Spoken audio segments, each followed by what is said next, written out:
Badlands. Explain those Badlands. That's a hell of a name.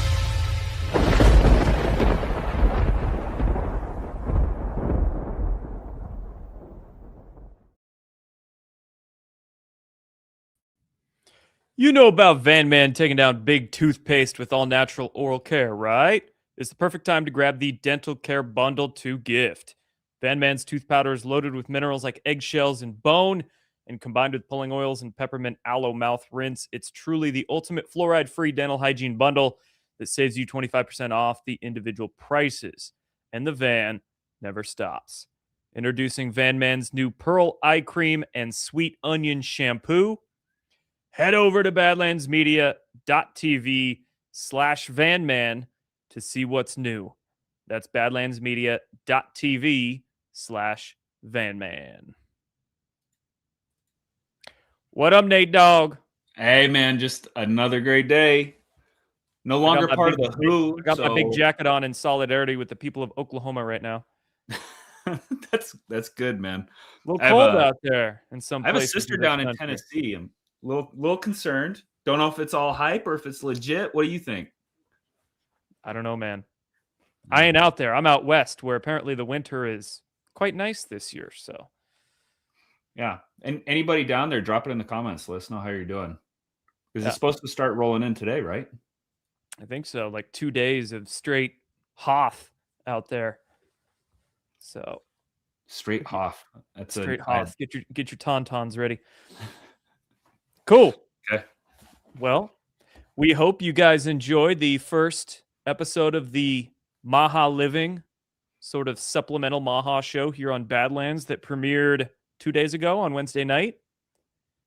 Nate and I, due to popular demand of wanting a second weekly MAHA show here on Badlands, Nate and I, and shout out Spetzel in the chat for coming up with the name.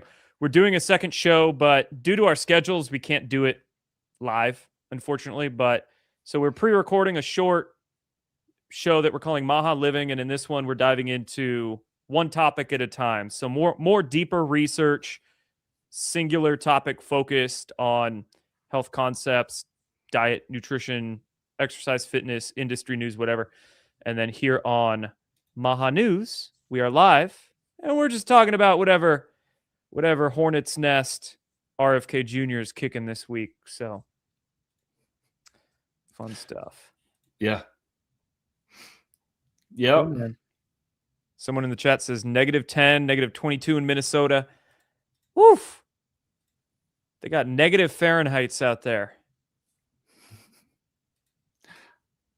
Yeah, that's supposed to be here in Montana. Like typically we're negatives, for the month of late January, early February. We haven't seen anything below 0 this year. Well, no excuses. Out there in Minnesota, get your daily walk in. Go do a 5K in -22 Fahrenheit. Yeah, that's bathwater for them. No, please don't. Do it inside on the treadmill. All right, let's get into it. We're going to start off with a certain senator living up to his name, Dick Durbin. Senator Dick Durbin introduced legislation to what he's claiming improve transparency and safety of dietary supplements. 9 out of 10 American adults support listing requirements for dietary supplements. He's calling this the Dietary Supplement Listing Act. And what he wants to do is basically force require companies to provide the FDA with information about their products, including product name, list of all ingredients, an electronic copy of the label, allergen statements, and health structure function claims. And then the information would be made public to Americans through an electronic database. So Dick Durbin wants the FDA to basically have a huge database that all supplements would be listed on. And then every single supplement manufacturer would, before they're able to sell or bring to market any product, they would have to register it all with the FDA. And this sounds like a very bad idea. Ooh, that makes my gut kind of tighten up a little bit.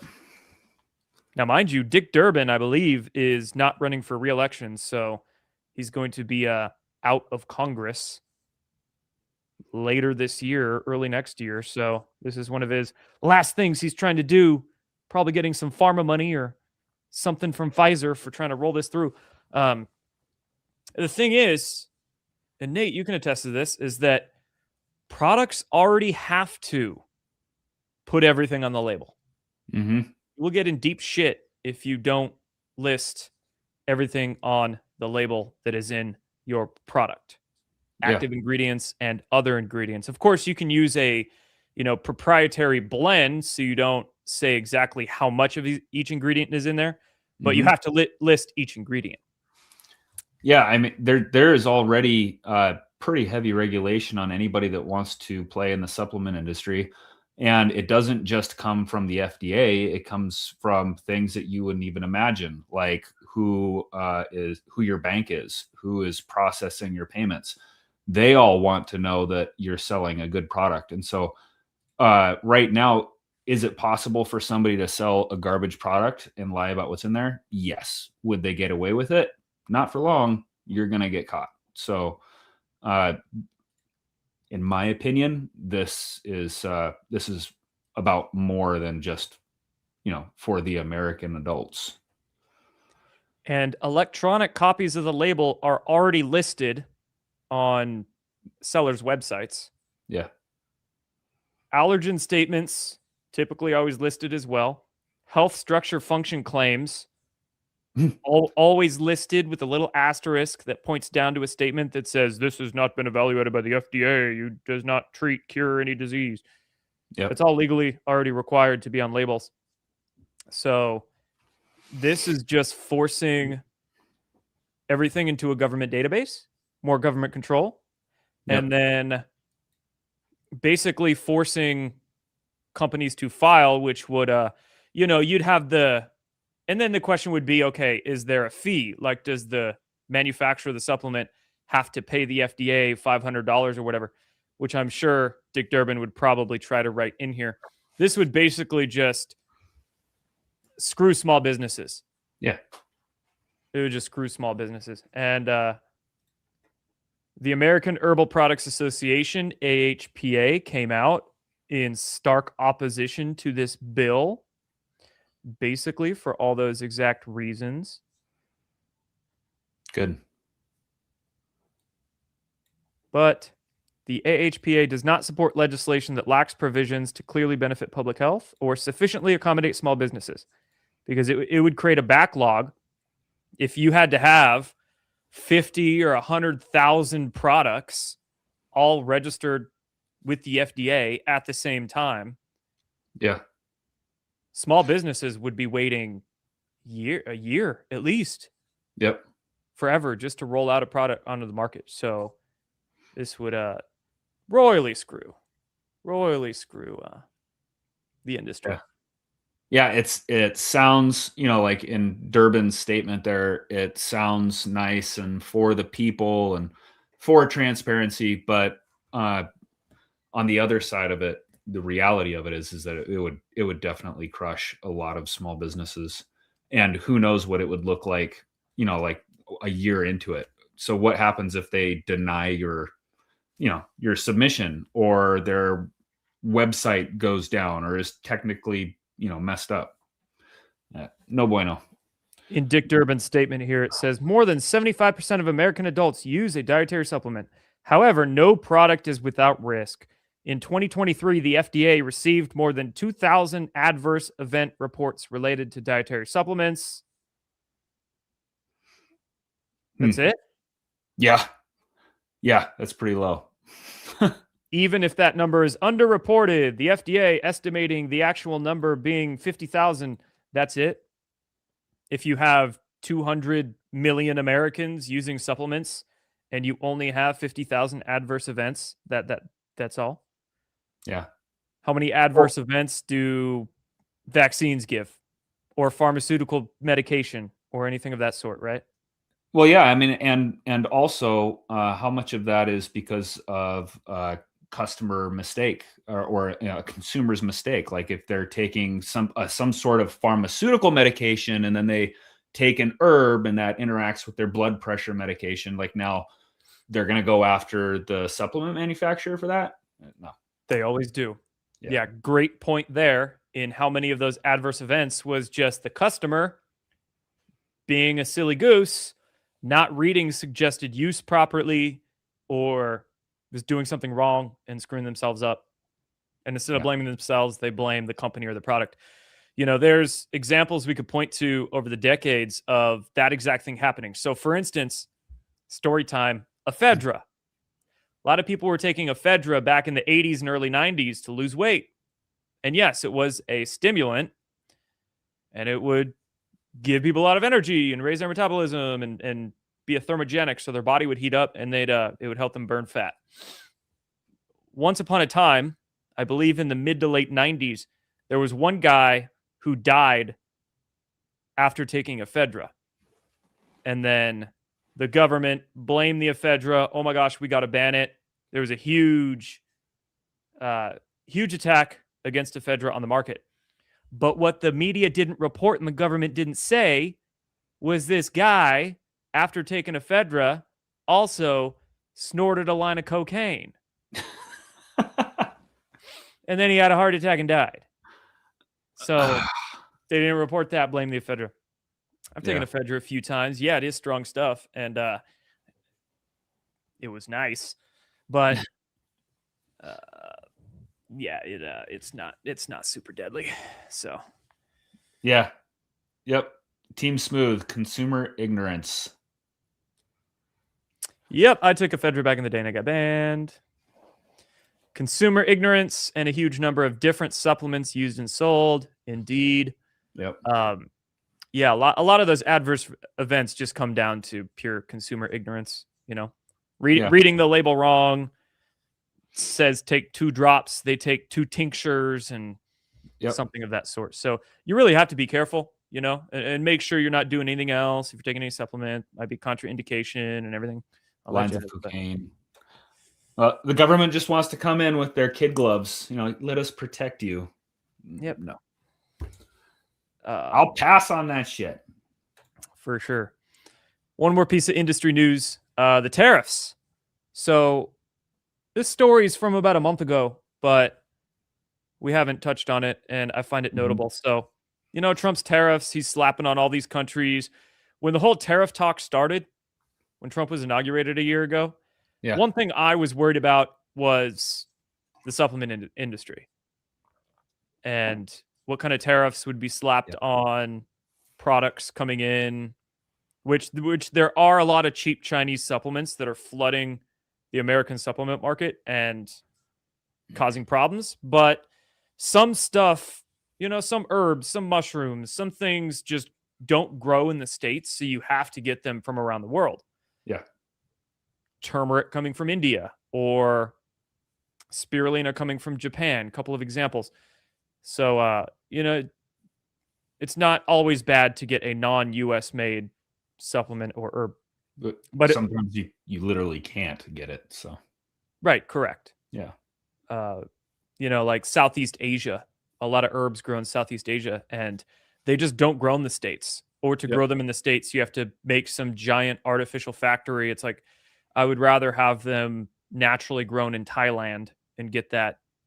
Yeah. Get them from there instead of et cetera. But anyway, it looks like there was a tariff relief. So the Trump administration had actually, for a lot of herbs and amino acids, made an exemption. If we got the list down here, exemptions to things like green tea, turmeric, I think was on here. So that's pretty cool. Green tea, turmeric, ginger, bunch of botanicals, one tariff relief.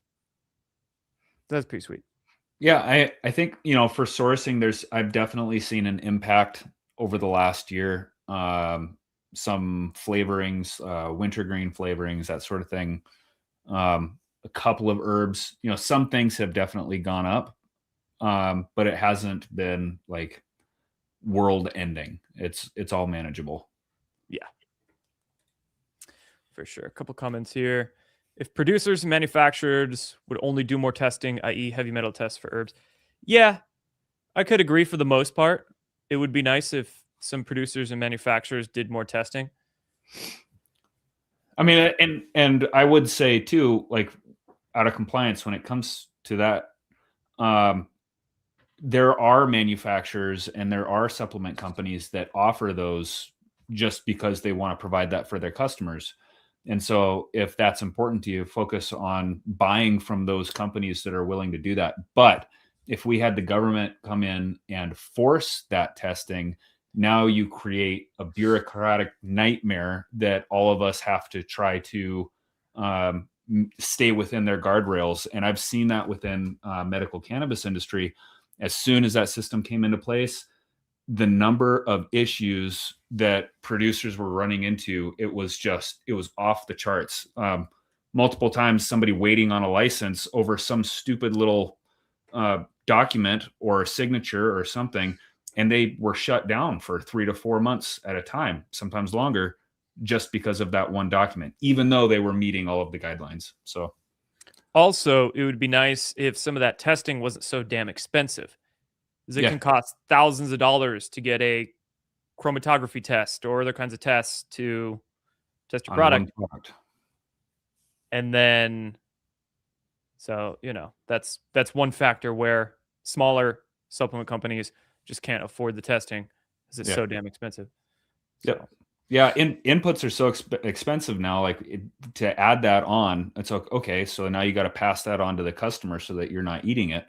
And just to be honest, like we haven't raised our prices on any of our products since we launched in 2020. So I've just continually eaten all these price increases, from shipping to inputs to everything across the board has gone up since I've started, probably around 30 to 40%. We've just eaten it. And customers are still wanting lower prices. So you start adding in each one of these things and wow, it gets expensive real quick. you always want lower prices, though. I mean, that's Always. I mean, yeah, I can't blame it. I would Yeah, like yeah. to offer Don't them blame lower 'em. prices. As a business, you want lower prices on what you buy too. So Yeah. but all right. Officially withdrawn from the World Health Organization, revoking Biden's reversal on the WHO. So done for. Officially done. We're out. That is massive. That's right. Trump in 2020 said he was going to take America out of the WHO, but then Biden, quote unquote, won the election. Reverse that. Trump won. Unreversed the reversal. But yeah, no more WHO. And I think, didn't the U.S. still owed quite a bit of money to the WHO? And they're just like, Can you look that up real quick? Yeah. While I cover RFK's joint statement with Kennedy and Rubio on termination of U.S. membership in the WHO. Basically, they're just talking crap about it. In fact, I'm going to play this video from Bhattacharya unloading on the World Health Organization. WHO totally failed during the scamdemic. Is this so important that this finally happened after Trump announced he'd do this a year ago? Well, it took a year because there were essentially like legal obligations staying for a year. You have to make the announcement, and then a year later you get to pull out. Why is it important? Because the WHO absolutely failed during the pandemic. And you said, Laura, you absolutely nailed it. They pushed the line that China pushed on the world, on the lockdowns, hiding COVID origins, the whole host of things where they utterly failed. And if you look around the world, are they actually serving the purpose they're supposed to serve? Have they really helped make the world healthier? Is U.S. participation in this organization going to make Americans healthier? I think we all know the answer to that question. The answer is absolutely not. And so I'm tremendously happy that this is happening. I mean, I do think we need to have cooperation with countries around the world, and the Trump administration is working to make sure that we have those bilateral agreements in place for that kind of health cooperation. Womp womp. Notice how he said bilateral agreements. So going forward, there won't be globalist organizations running things through a bureaucratic process. It'll be just country to country. And Trump pulling out of 30-some United Nations entities. We're out of the WHO. You know, there's a lot of drama between the U.S. and NATO right now. It's like all these giant bureaucratic multinational organizations are just getting wrecked. And it's beautiful. It is. You see. Chat says 260 million. Oh, yeah. Yep. Was that the number? Yep. US owed WHO 260 million and said, we ain't going to pay ya. What are you going to do? Invade us? With what army? You ain't got no army. Was that how Chappelle said it? You should sanction us. Sanction us with your army. Oh, wait. You don't have an army. All right. Bayer. So pesticide news. All right. We had a couple of weeks back the good news where that Section 453 was removed from the House spending bill. Yep. And Section 453 was the one that would have essentially gave pesticide manufacturers immunity from liability, like vaccine manufacturers have immunity from liability. So that was good news. But now we have the Supreme Court deciding to hear a challenge in a Roundup lawsuit, a challenge from Bayer / Monsanto. And Bayer is still trying to get immunity from liability of their Roundup products, even though how much have they settled so far? Billion, like 5 billion, 10 billion. Yeah, look that one up real quick. How much money has Bayer settled so far? So they've done all these settlements and they're still trying to get out of these lawsuits that are some of the lawsuits that are ongoing against Roundup for causing cancer. Supreme Court is going to hear this case. Hopefully the Supreme Court does the right thing. Approximately 11 billion. Ooh, 11 billion. Yep. And didn't the main study that showed that it was safe here recently, wasn't that shown to retracted? Yeah. Yep. So they're like clawing their way, like, let us back in. No, they're not going to get there. Let me see if I can find that real quick. It was a study from April 2000, I believe. It was like an April 2000 study that claimed Roundup is safe and effective. Yeah, here it is. April 2000 study that claimed glyphosate poses no health risk to humans. Quietly retracted by the Journal of Regulatory Toxicology and Pharmacology. Over the fact it was ghost written by Monsanto, and the authors of the study may have gotten money from Monsanto, and the paper was used for decades as the basis for government regulatory approval for widespread glyphosate use on our crops. They're just playing like at a whole nother level than any of the normal people of the United States. Like, how could they get away with that for 25 years? It was 2000, right? Yep. Mm-hmm. Dude. Insanity. Here is Nicole Shanahan exposing the shocking practice in U.S. farming that's banned in Europe, spraying glyphosate on crops right before harvest to dry them out faster. I just spoke to the EPA this morning. There's a big group of people, scientists out there for 10 years now. They've been trying to get them to stop glyphosate spraying in harvest. So, you know, farmers will use glyphosate throughout the crop cycle, but a practice that we do here in the United States that's banned in Europe is pre-harvest desiccation, which is spraying the crops to kill the weeds, to loosen the crops so that they're easier to harvest. But the problem with that is the residues. The glyphosate residues don't have time to dry out and dissipate. So we're eating heavy loads of glyphosate. And we're, chatting with the EPA this morning. I zoomed in. I was virtual, but the rest of the group was there in person. And for 10 years, this group has been telling the EPA about this. And for 10 years, the EPA has failed to act. This is one of the easiest things we could change. Bread hour. I wonder if that's why people all say they can eat bread and pasta, no problem in Europe, in the Middle East, but not here. I think that's one of the reasons, yes. Another reason being genetic engineering of crops, but Yeah. genetic engineering of crops and Roundup usage go hand in hand. Many crops are genetically engineered so they don't die when Roundup is applied on them. All the weeds on the land will die, but the crop itself won't die, the plants of corn and soy and grain and whatever.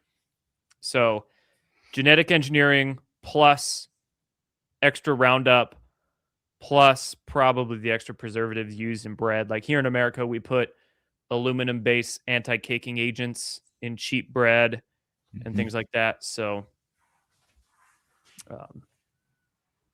but yes, Yeah. Mel Gibson recently going viral for being in Italy.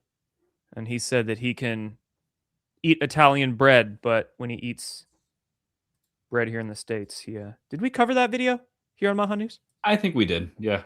I think we showed that one. He was talking about what did he say? You got to protect the bifidobacteria, Oh, yeah. which we just covered in the recent MAHA Living. If you guys are curious at all about your microbiome, definitely check that one out. Yeah, here he is. Mel Gibson went to Italy and started exposing the difference between their food and ours. Video from a couple weeks ago. All right. Before we get into What have you heard him talk about? What is it? Running? I think he was talking about running for governor of California. Did you hear any of that? Was that? I think I remember him at like a small protest or gathering on a stage or something discussing politics, but I don't think he was serious. Well, he'd probably do a better job than Gavin. For sure. Granted, I love Mel Gibson, but I think all the years has taken a bit of a toll on him.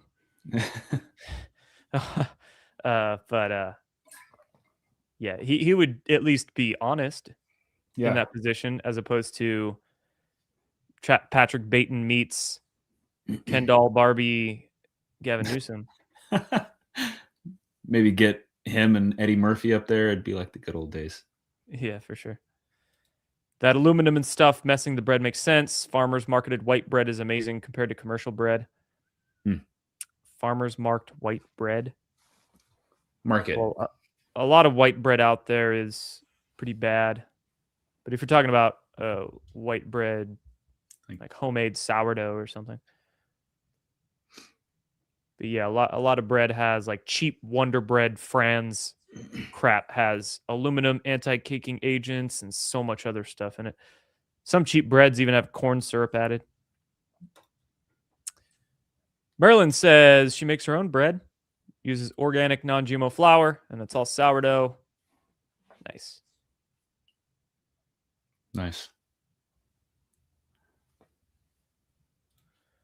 I like that Europeans do use so much hops in their beers.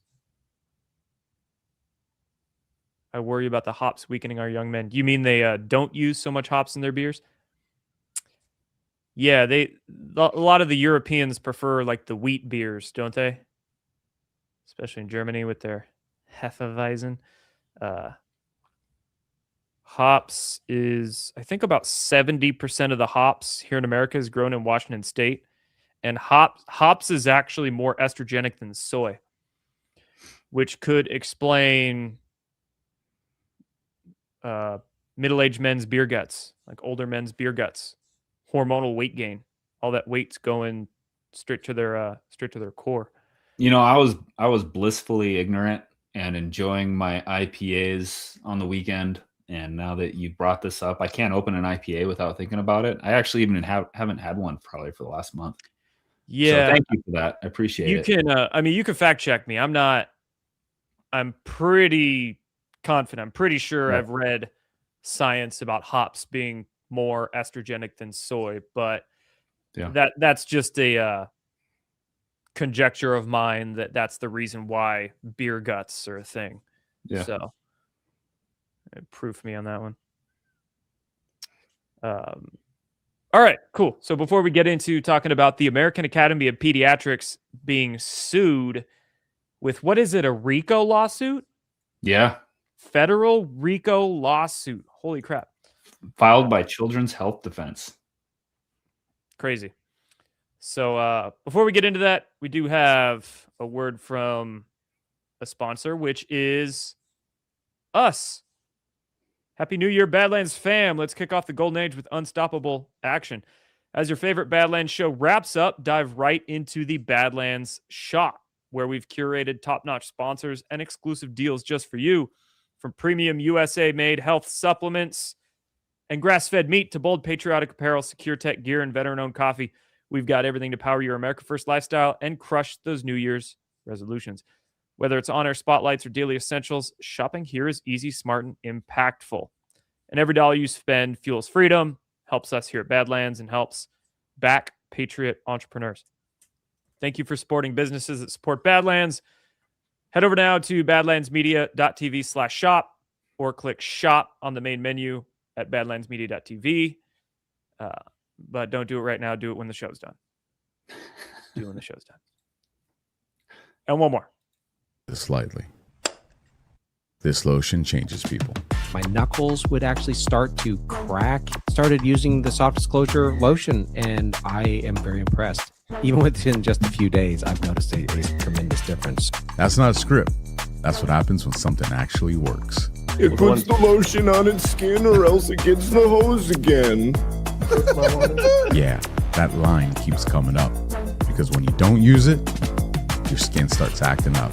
Every single ingredient in soft disclosure is intentionally chosen.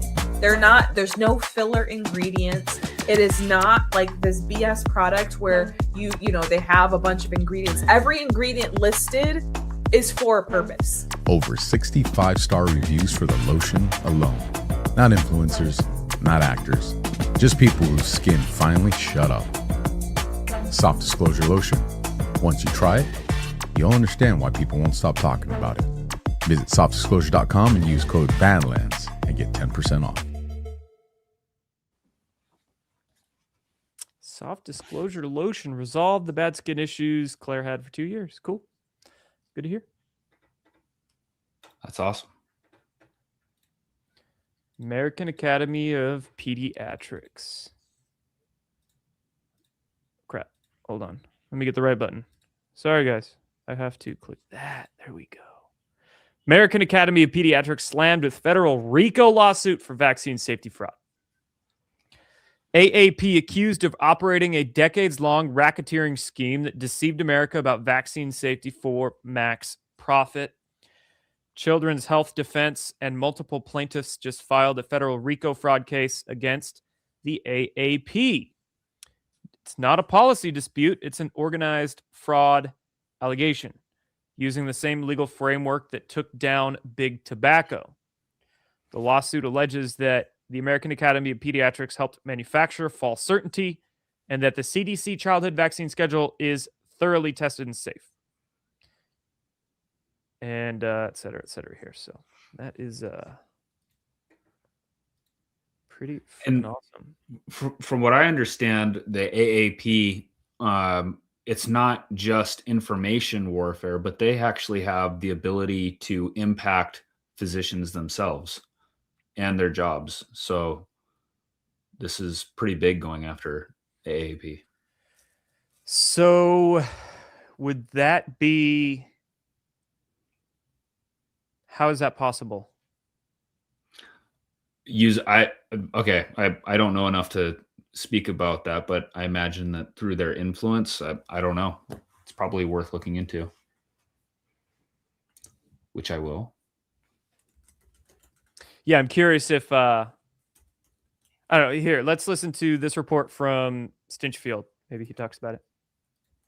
Welcome back, everyone. I've got some breaking news. Let me get that volume up.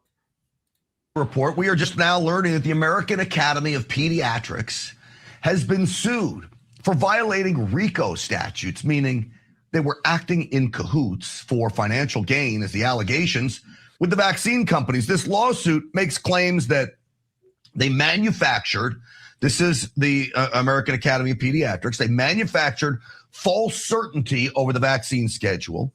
They operated within a system shaped by the vaccine manufacturers and the funding tied to high vaccine operations. And two, the lawsuit claims that the cumulative vaccine schedule has never been tested in any way that a reasonable parent would suspect. These are things that I've known. Now this is in a lawsuit. American Academy of Pediatrics is going to have to answer to this. I want to bring in now someone who'd been sounding the alarm on these very things. Director of Epigenetics for the Wellness Company and one of the now famed Disinformation Dozen, Dr. Ben Tapper, our truth teller. Welcome back, Doc. Grant, thanks for having me. It's good to be here. What do you make of this lawsuit, Doc? It's a crack in the dam. I mean, this is a tobacco science that's getting exposed for what it is.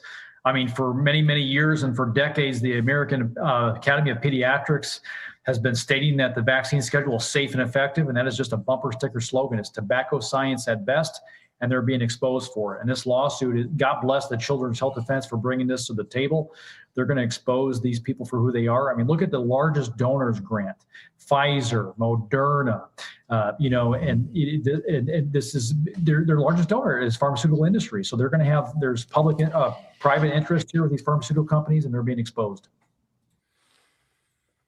So chat says, yes, Nate, license related. So I'm gathering that the American Academy of Pediatrics, if a pediatrician were not to, hit a certain percentage of vaccines or start speaking out publicly, AAP would use their influence to get their license removed in some way. So, yeah. Saying safe and effective is organized crime. The flagship pediatric body. So it means it profoundly shapes how pediatricians practice, make decisions, manage risks, and navigate their careers. Looks like they're very tied, through lobbying, workforce policy, funding, all that stuff. Good on Children's Health Defense for this lawsuit.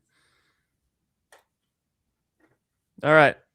RFK Jr.'s HHS quietly removed a web page last week that said cell phones are not dangerous.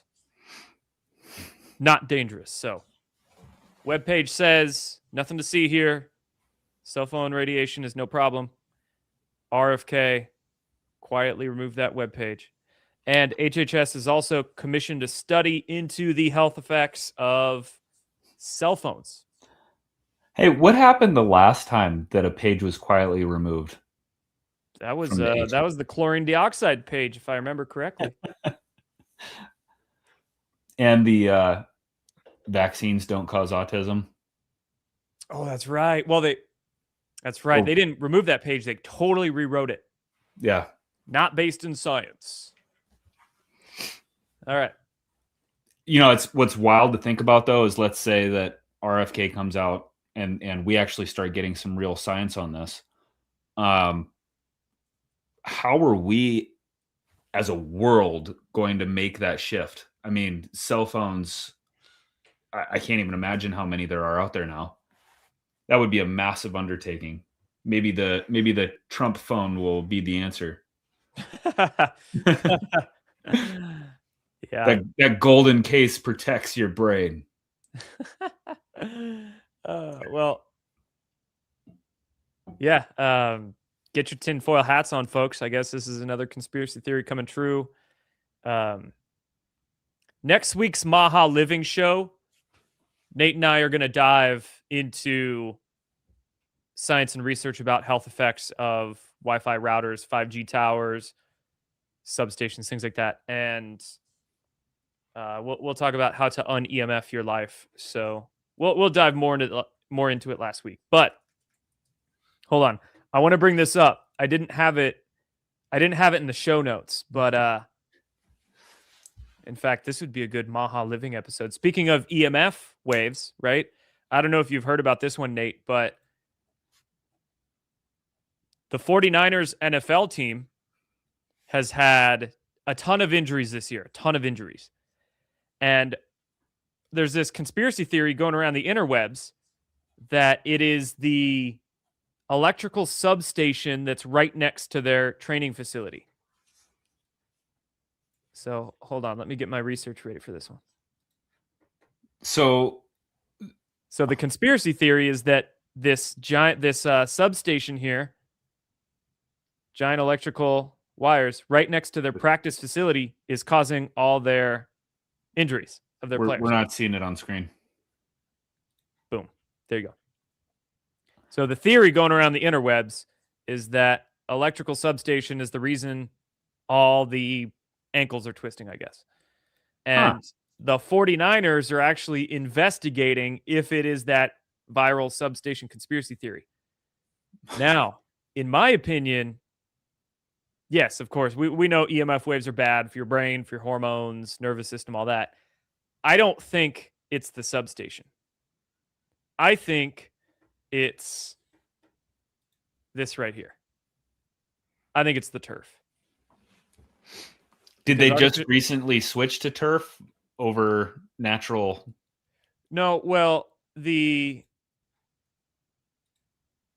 49ers game field is natural grass, but their practice field over here is turf. Okay. So they're spending most of their time on turf. But like almost all NFL stadiums, probably 80 to 90% of them are all turf game fields. And also all their practice fields are turf too. So all athletics, I mean, turf causes much more. Turf is miserable to play on. I hated playing on turf. Your joints take more force when you're cutting and turning on turf as opposed to grass. There's a little bit of give with grass and your ankles and knees can adjust, but turf will just cause all kinds of twisting, rolling, and all that. I think it's the turf, man. Yeah. And the NFL, these sports leagues are doing everything they can not to blame the turf. Not to blame. I wonder why, though. I mean, like, I would imagine, first of all, turf is a pretty large investment. Well, it's also, some of that could be financial because here, I wasn't expecting to talk about this during the show, but I guess it's health related. So I think some of it's financial. So fun fact, the company that invented AstroTurf back in the 70s. I wouldn't have guessed that. Lo and behold, frickin' Monsanto. Not only do they want to make our food fake, but they want to make our grass fake as well. So this was back in the 70s. And today, the artificial turf market has, of course, grown.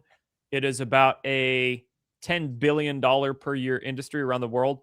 And the largest manufacturer of turf is this company called CCG in China. They own about 20% of the worldwide market share of turf creation. But, I mean, imagine if the NFL were to come out and say, we're going to ban turf that because of player injury, that would cause ramifications kind of around the globe. You'd have a ton of college facilities, high school facilities. You'd have a ton of counties. There's a lot of counties putting in artificial turf fields and like parks and rec areas. That would cause a lot of problem. And maybe the NFL would get sued themselves, or sports leagues. The players would bring up class action lawsuits because they'd say, hey, you knowingly put this turf in that was detrimental to our health. So class action lawsuit. I mean, there's a lot of money that like NFL or sports leagues could lose if they admitted, hey, we knowingly kept it turf because financial reason and all that. So here, there was a survey done in the NFL. The NFL's Players Association 2 years ago ran a survey, and 92% of the players want grass fields over turf. 92%. The remaining 8% spent all their time sitting on the benches. Yeah, the remaining 8% are like, I don't know. the water boys or something, but probably the kickers, really, the punters. But there's a couple other health issues. It's not just the spraining of the ankles and tearing of the ACLs that are an issue here with turf, but for health purposes, number one, microplastics as well. Mm-hmm. You have plastic grass, you have those fake little rubber dirt pieces they put in there to be fake dirt in the artificial grass. There's a lot of microplastics that get off-put from artificial turf fields that not just get into our bodies, but also the environment. When it rains, that microplastic from those turf fields just seep into the surrounding areas. And there was one other point I was going to bring up. But anyway. Didn't we just cover something? It was a few episodes ago, but like there was a higher rate of cancer among players who primarily use turf. I swear we just talked about that. It was probably a couple months ago. I don't remember, but just doing a quick search on that, I mean, there's literally a Wikipedia page about artificial turf and cancer hypothesis right there. Breast cancer prevention partners, the hidden health risks of artificial turf. Turf fields contain hundreds of toxic chemicals linked to breast cancer. Artificial turf potentially linked to cancer deaths of 6 professional U.S. baseball players. What? A report on a possible link between a rare brain cancer that killed 6 pro baseball players. Wow. And toxic chemicals in the turf fields. Yeah, it's wild. So I'm vehemently anti-turf. Yeah. Our schools couldn't afford turf, so we just went with grass and dirt. Dude, grass and dirt is way more better. Monsanto wants to make everything fake and gay. Yeah. Literally. Their pesticides will make you gay. Just going through some more of the comments here. Yeah. I've never played on turf, but it sounds like crap. If you don't get to run on real grass, why not just play video games or go skate on the concrete? Oh, that was what I was going to bring up. So it's not just tearing the ACL or rolling the ankle. It's not just the microplastics, but also turf burns. When you fall on turf, for all you people that have ever played any sport on turf before, when you fall, you could rub away all your skin, and it is bad. I probably still have scars on my knees from turf burns that I got 15 years ago, but man, turf burns can be awful, and you will be bleeding and scabbing for bleh. I believe it. So, grass mo better. Wasn't there a thing with the LPGA, I think in the 90s, a link between breast cancer and the golf greens? Well, golf courses are some of the most heavily sprayed with pesticides and synthetic fertilizers, like anywhere. Some of the highest sprayed grasses with pesticides are golf courses. So there's studies that show living within, I think, a half-mile radius or a mile radius of a golf course increases the risk of Parkinson's by some 200 or 300%. Yeah. So be careful of that.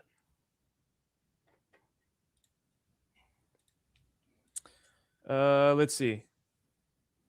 All right, where were we going? Sorry, tangent there. So we went EMFs. Yeah. We went EMFs to turf. Okay, now we're going back to EMFs. Okay. Sorry. HHS launches probe into cell phone radiation, cancer brain risks. Also, I saw a comment in the chat that brought this up. It's also the addiction to screens as well, which exactly. And it looks like RFK is addressing that, trying to. Anything next that we need to know about? Oh, we have big plans for this year. We're going to do front of package food labeling. We're going to get kids to dramatically reduce screen time. We're doing physical fitness tests. We've got a lot of plans for this year, Jesse. What do you think they're going to do to try to get kids to get off screens? Good luck with that, man. Good luck. Yeah, I have no idea. I hope you succeed, Kennedy, but good luck. I don't even know how they would start that. Shoot, look at me sitting on screens all day. I'm a freaking hypocrite. But at least my screens are like 2 feet from my face. Yeah. But yeah, it's pretty bad.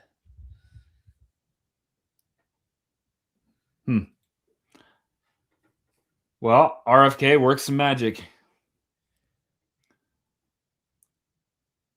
Yeah. Parkinson's by 200 or 300%. Don't we have an epidemic of Parkinson's right now by at least 200 or 300% also in our human beings? Yeah, purely toxicity. I would boil that down to. So vaccines, fluoride, pesticides in our food, just neurotoxic chemicals. Yeah. Now on to drinking. Drinking alcohol. The alcohol industry has lost over $800 billion in 4 years because Gen Z is not drinking. Say what?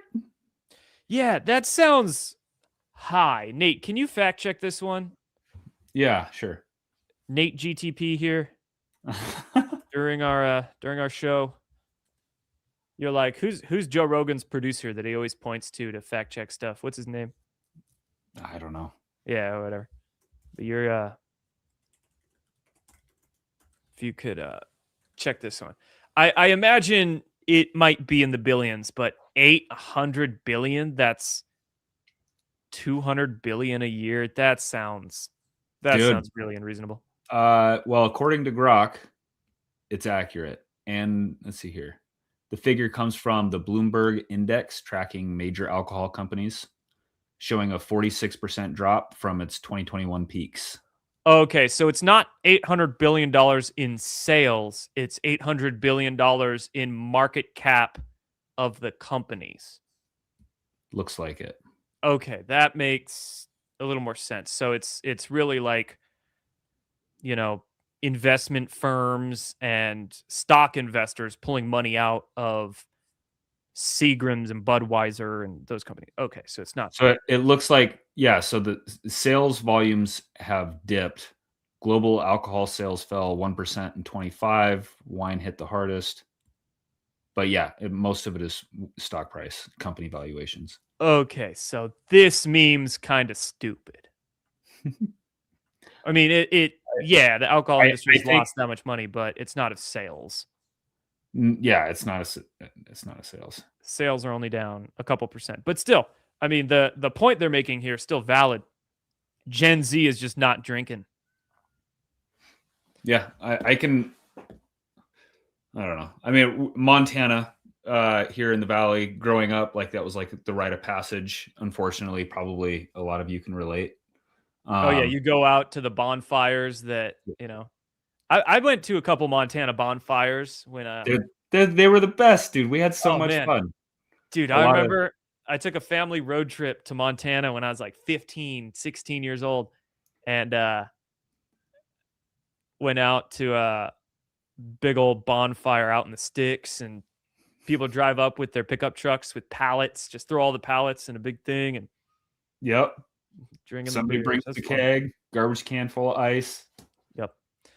But yeah, but it's I do know a number of younger people, Gen Z. And it's just not the same. Like there's parties, house parties, bonfires, that kind of stuff just doesn't happen anymore. Based upon what I'm hearing from personal testimony, people in high school don't drink when you're underage. People, but that's what I'm hearing. So it sounds like is this a move away from alcohol just because the social aspect isn't there, or I don't know.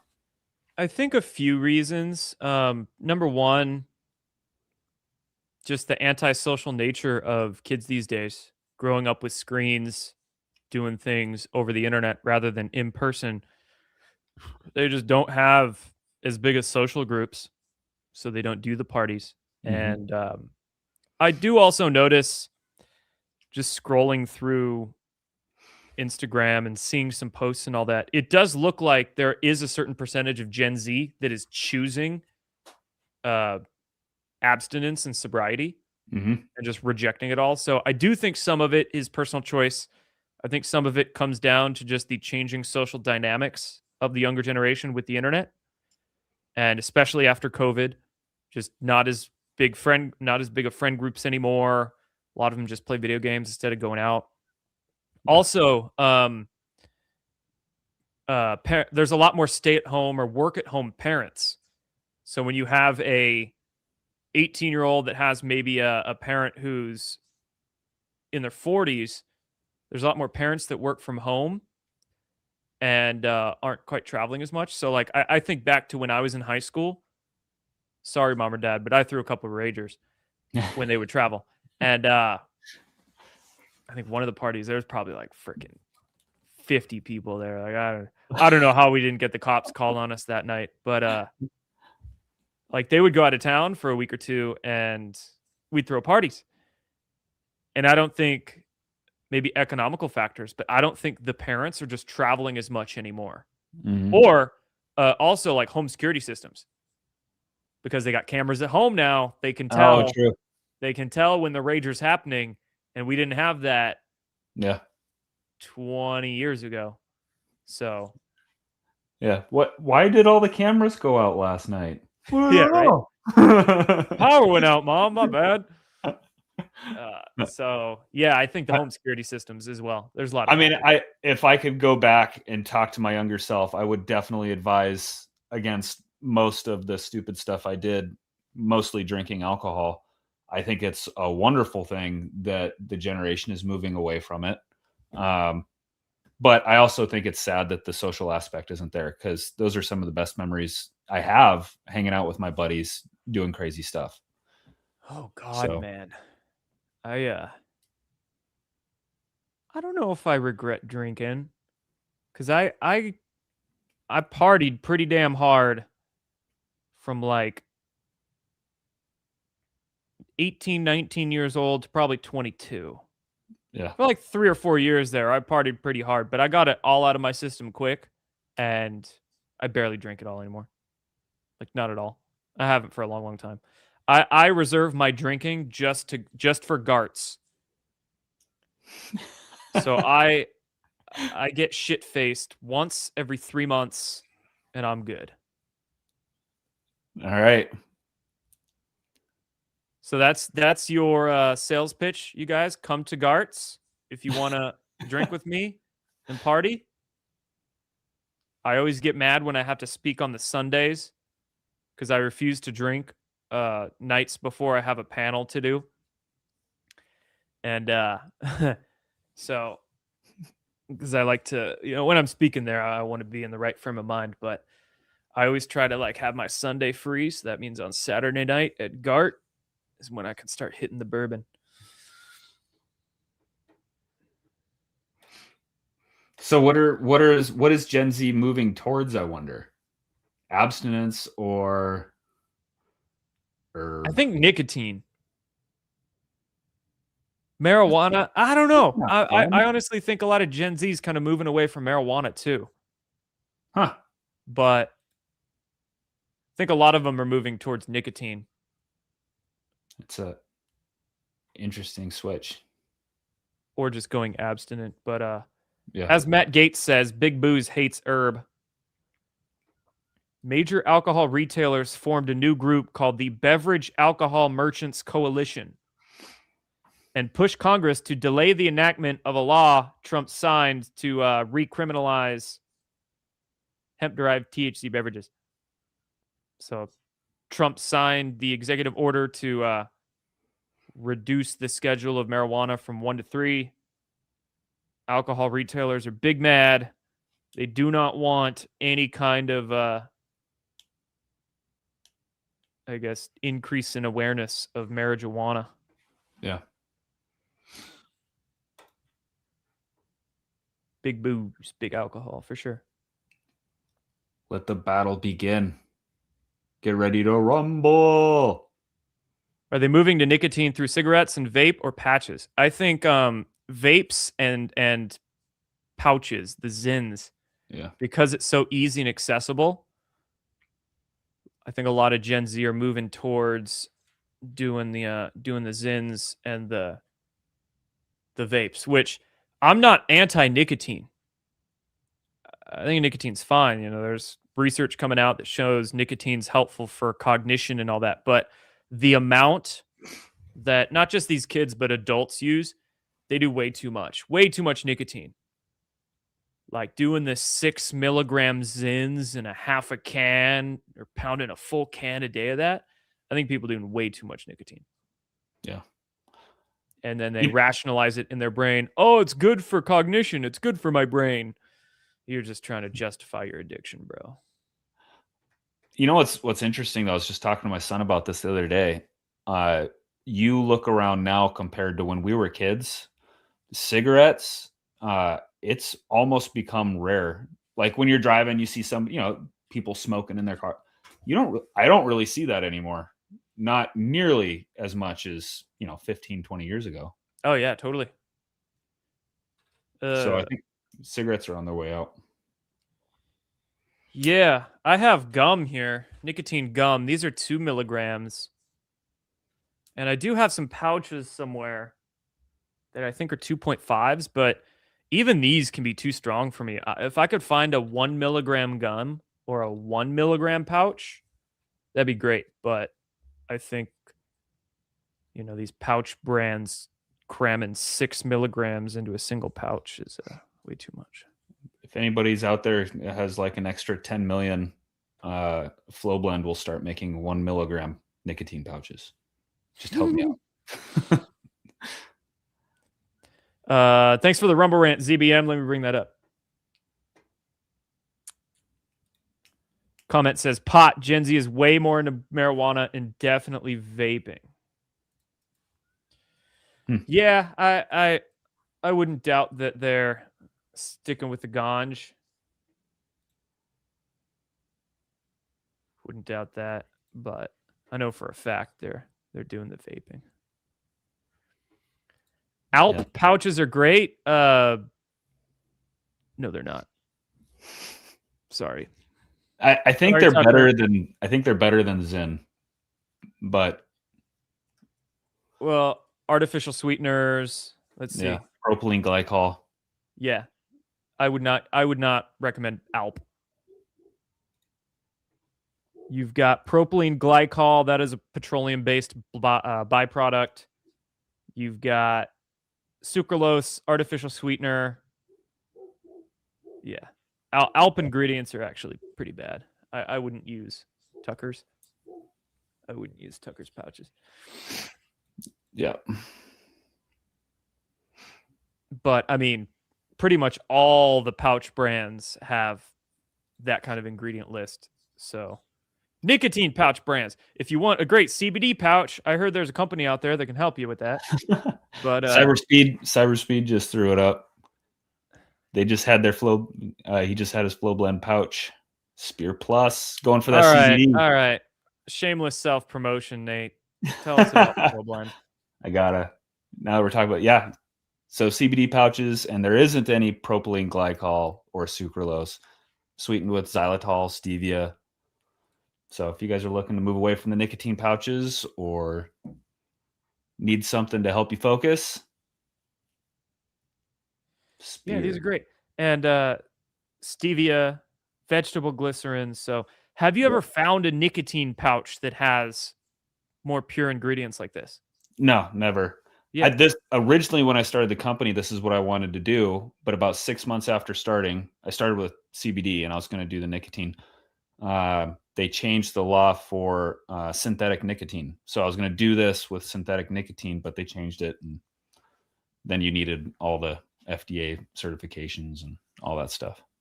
Yeah, well, I dig the nootropic pouch, man. Alpha Yeah. GPC and the L-theanine and all that. Well, yeah. I mean, you and I developed this together, so That we did it's 5 years ago. Yeah, 5 years ago. Now we have all kinds of companies out there, often imitate, but they never duplicate. Right. So, Yep. go check it out, man. If only we could find a nicotine pouch that's doesn't have plastic in it. Be nice. It would. All right. We got off on that tangent, went on to that tangent. Okay. Couple more things, guys, then we'll finish up. Good job, Mississippi, legalizing ibogaine treatment. Since we're on the topic of drugs and drugs that should not be illegal. Yeah.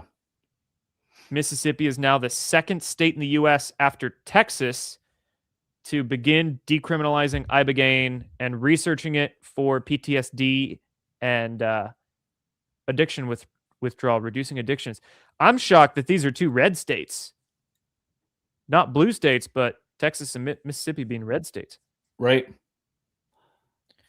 Well, especially, Mississippi. Well, I think it's just the stories are real enough. You know, all these combat veterans who are going outside of the United States to receive treatment and having amazing results. I mean, it's real. And so this is great to see. Yep. Under current federal law, ibogaine is a Schedule 1 drug, which is the most illegal, which is the government claiming that there's no accepted medical use. It is absurd that ibogaine and psilocybin, ayahuasca are all Schedule 1 drugs. Yeah. Screw the DEA. And then Michigan just held a hearing on raw milk, and the Farm Bureau, Big Dairy, and all state regulators opposed it. But 200 citizens showed up to support the hearing on raw milk. So clearly, the giant factory farm dairy companies do not want small farmers making raw milk. You can buy alcohol, vape pens, sushi, raw oysters, even cookie dough, but not raw milk. That's amazing, a good point. right? A good point. Some states, you can even go to government-funded so-called treatment centers where they hand out needles to help you, come off your addiction, but can't buy raw milk. And two more things here real quick. Since we're on agriculture, a Tyson plant just shut down.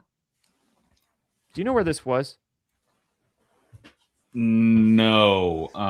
Wyoming. No. I thought it was California. Yeah, can you check into this? She doesn't say where it was. Anyway, that gal has been gaining quite a bit of traction. It was Nebraska. Nebraska. So in Nebraska, a big Tyson plant just shut down. And no, this is not about efficiency. It's the playbook. Close regional plants, create an artificial bottleneck, crash cattle prices for ranchers, and then raise beef prices for families. 4 corporations control about 85% of U.S. beef processing. That's wild. Medbeds in the chat. We've had large Tyson production facilities shut down in Nebraska and Wyoming in the last 6 weeks. Yeah. Probably by design.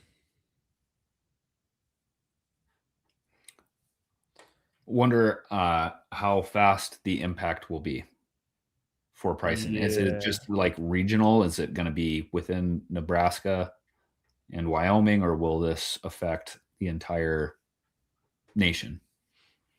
Well, we got about 3 months until farmers market season starts. So if I can survive for 3 months on whatever crap grocery store beef I find, then Yeah. start. I gotta check out beef maps. Maybe I can find like a quarter of a cow around here or something. All right. Drive up to Montana here in about 6 months. I'll hook you up. Dude, actually, I may or may not be up in Coeur d'Alene in May. So there we go. I'll hit you up. Let's get together. Cool. And last topic here. Congress will now consider stopping the 1 hour clock change, making daylight savings time year round. For daylight normal time. I mean, you're not saving anything. You're not losing anything. It's just clocks move. Saving a pain in the ass. Yeah. So what are they going to leave it towards? Earlier in the morning, or, lighter in the morning or lighter at night? I have no idea. It seems like split 50-50 for what people want. Yeah. What would you prefer, Nate? Dude, I don't know. I don't care. I just don't want it to change. Probably lighter at night, I would say. I would go lighter at night because I start getting tired as soon as the sun goes down. Yeah. And then I go to bed. So, like in the winter here, it gets tough. Yeah. Sun will go down at like 5 or 6, and then I just start getting tired, and I'm in bed at like 8 p.m. So if I could get lighter at night a little longer, that'd be nice. Because Yeah, I'm usually up at 4 a.m. no matter what. Lighter at night for sure. Yeah. I mean, that's when you can get some stuff done around the house. After working a whole day, you come home, and that's when you usually get stuff. When it's dark out, you don't want to go out and mow the yard or whatever. Right. How about they vote to keep the sun out longer? Good suggestion.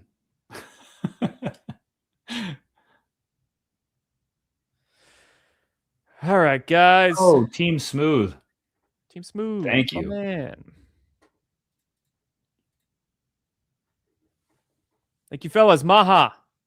Thank you, Team Smooth. And I will take this opportunity to shamelessly self-promote my stuff, since Nate already got the opportunity.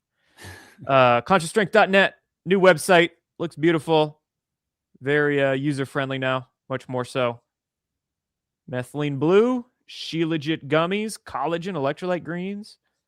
The newest products are Whole Food Vitamin C, Parasite Killing Tincture, Parasite Detox Support, and the tincture of Apricot Seed Extract, Vitamin B17, Amygdalin.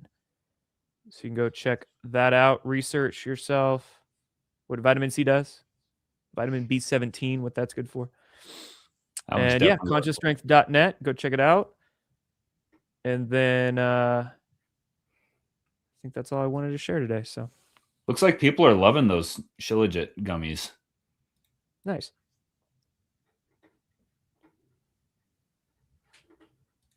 Get that off screen. Cool. The good meth, indeed.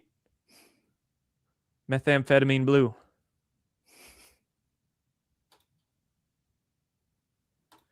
That's amazing that the frickin' Farm Bureau came out against raw milk. Right. It's insane. It's just so obvious. Don't want the competition. Shilajit has changed your gum health. Nice.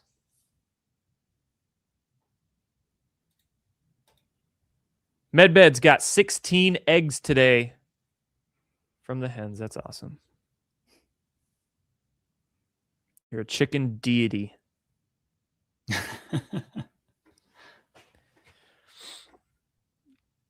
And we got let's see here.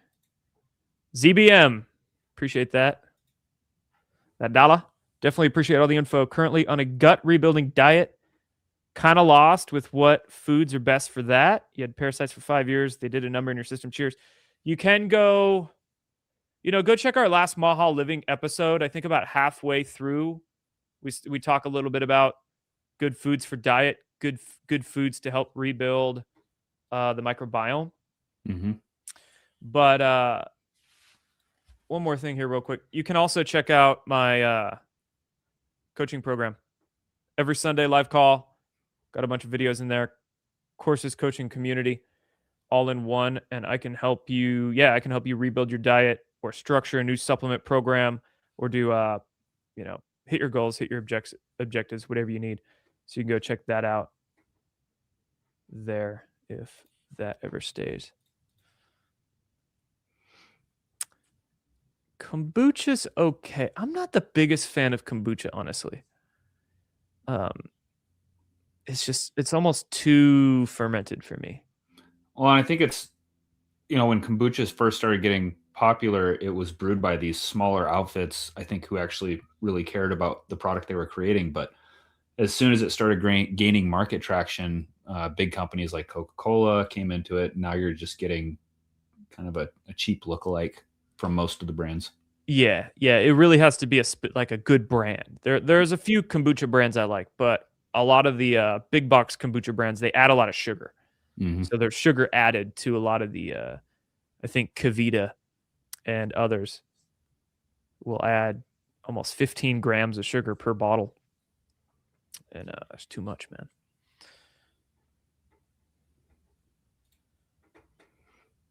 So cool. Any last questions, comments, concerns, drop them in the chat. Let us know. Otherwise, we will see you guys on Bed's cracking me up. Jeffrey Eggstein. Most of my consistent egg buyers have me on their phone as Jeffrey Eggstein. Hilarious. More people need to do that. Have a few hens, get some eggs, share what you can't use, or grow some stuff in your backyard. Yeah. Heck yeah, I'm gonna be growing some stuff. I'll grow some stuff somewhere. Oh man, it's so rough. I spent a summer building this big, beautiful garden and fenced it off so the deer couldn't get into it, and raised beds, all of it. And I look out there now, and it is a beautiful garden full of weeds. It's a lot of work. You're gonna have some fun in March. Yeah. I just get out my torch, blast it. Nice. How bad are nitrates for your system? Are you talking about the nitrates used as preservatives in meat, or like the nitric oxide precursors in beets and whatnot? So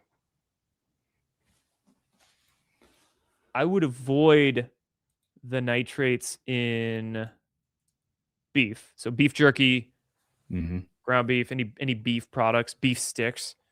A lot of those, beef jerkies and whatnot, we'll put sodium nitrate in there as a preservative. So would avoid that. The nitrates in beet are actually really good for you. Really good at promoting nitric oxide production in the body, and then superior blood flow from that. So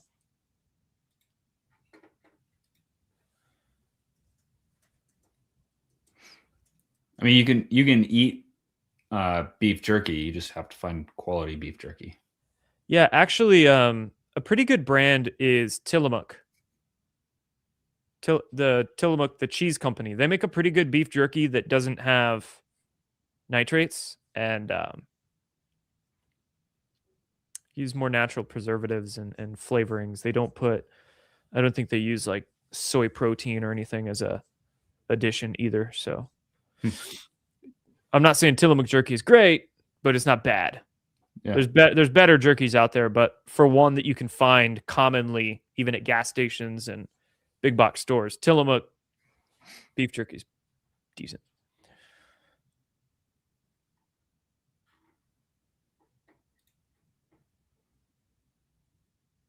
Cool. All right, guys, we're going to finish up. We will see you next Wednesday, 7 p.m. Eastern. on the Badlands, MAHA Living. Next episode, we'll probably dive into EMFs, and then we'll be here live next Friday. Right on. Take care, everybody. I dropped some links in the chat to my websites I was talking about, and then Nate, go drop yours, and we will be here. Yeah, we'll be here next week. Take care, everybody. Have a great weekend. Adios. Keep calm and MAHA on. Thank you so much for joining us, and don't forget to hit the thumbs up on this video. And a special thank you to all of our advertising partners. Please remember to shift your dollars to support those businesses that support Badlands Media.